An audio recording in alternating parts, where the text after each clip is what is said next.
নমস্কাৰ, মই স্মৃতি প্ৰিয়াই খবৰ 24/7 দৰ্শকসকলক আজি আমাৰ এই নতুন যি অনুষ্ঠান নতুন দিনৰ সুৰুজামি এই অনুষ্ঠানলৈ স্বাগতম জনাইছোঁ।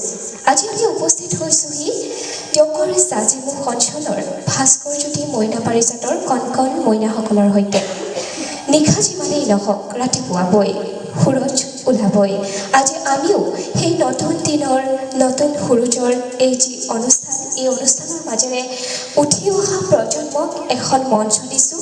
আমাৰ এই চেনেলৰ জৰিয়তে অসমৰ প্ৰতিটো চুকে কোণে থকা প্ৰত্যেকজন ব্যক্তিৰে যি সুকীয়া প্ৰতিভা আছে সেই সুকীয়া প্ৰতিভাসমূহ অসমবাসীৰ মাজত পৰিচয় হ'বলৈ আমি এই মঞ্চখন দিব বিচাৰিছোঁ। আৰু আজি সেই উপলক্ষে আজি আমি উপস্থিত হৈছোঁ সেই ভাস্কৰজ্যোতি মইনা পাৰিজাতৰ এই কণ মইনাসকলৰ সৈতে।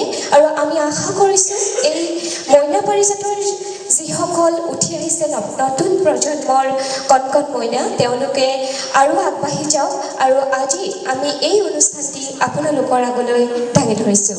ধন্যবাদ।